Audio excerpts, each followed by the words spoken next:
चाहे भारत सरकार हो, प्रदेश सरकार हो, केंद्रीय संगठन हो या स्टेट का संगठन हो या हमारे ट्रस्ट की भूमिका रही हो या और अन्य जो समाज सेवी संगठन है, सब लोगों का पूरा मिलजुल के प्रयास है कि सब लोग नियोजित तरीके से 22 जनवरी का कार्यक्रम बेहतरीन, अभूतपूर्व, भव्यता और दिव्यता के साथ संपन्न करा सकें। इसके लिए सारे लोगों को अलग अलग जिम्मेदारियां देने के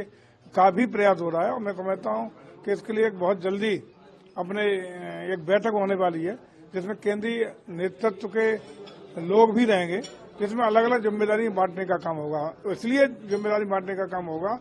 कि 22 जनवरी के कार्यक्रम के बाद जिस तरह से संभावना है, 22 को तो है ही संभावना लाखों लोगों के आने की, लेकिन 22 के बाद दर्शनों के लिए भी प्रतिदिन लाखों लोगों के,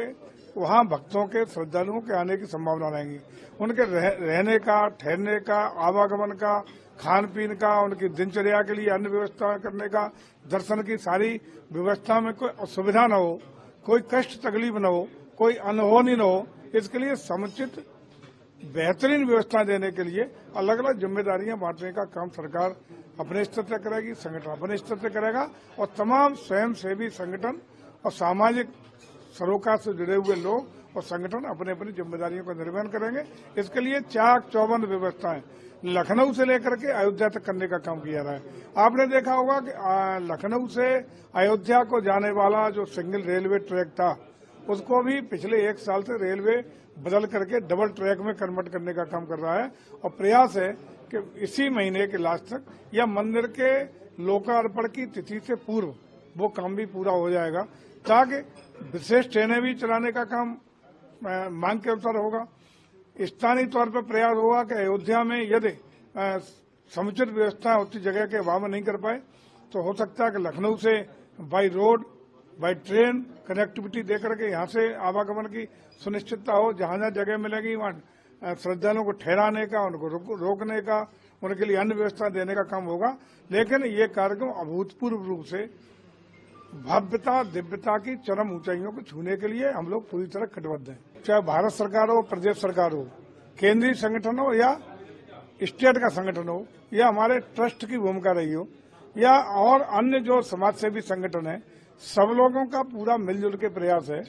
कि सब लोग नियोजित तरीके से 22 जनवरी का कार्यक्रम बेहतरीन, अभूतपूर्व, भव्यता और दिव्यता के साथ संपन्न करा सकें। इसके लिए सारे लोगों को अलग अलग जिम्मेदारियां देने के का भी प्रयास हो रहा है और मैं समझता हूं कि इसके लिए एक बहुत जल्दी अपने एक बैठक होने वाली है जिसमें केंद्रीय नेतृत्व के लोग भी रहेंगे, जिसमें अलग अलग जिम्मेदारी बांटने का काम होगा। इसलिए जिम्मेदारी बांटने का काम होगा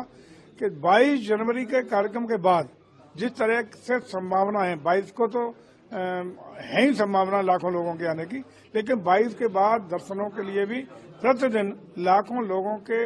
वहां भक्तों के, श्रद्धालुओं के आने की संभावना रहेगी। उनके रहने का, ठहरने का, आवागमन का, खान पीन का, उनकी दिनचर्या के लिए अन्य व्यवस्था करने का, दर्शन की सारी व्यवस्था में कोई असुविधा न हो, कोई कष्ट तकलीफ न हो, कोई अनहोनी न हो, इसके लिए समुचित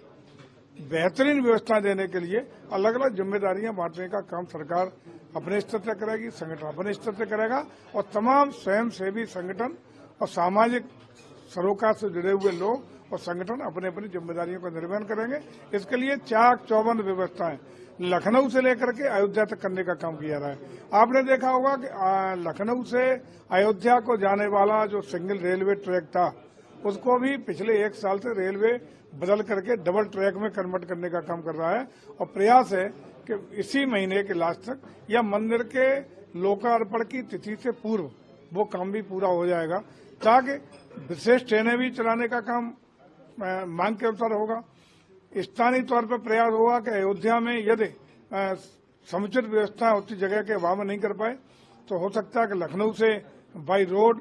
बाई ट्रेन कनेक्टिविटी देकर के यहाँ से आवागमन की सुनिश्चितता हो। जहां जहां जगह मिलेगी वहां श्रद्धालुओं को ठहराने का, उनको रोकने का, उनके लिए अन्य व्यवस्था देने का काम होगा। लेकिन ये कार्यक्रम अभूतपूर्व रूप से भव्यता, दिव्यता की चरम ऊंचाइयों को छूने के लिए हम लोग पूरी तरह कटिबद्ध हैं।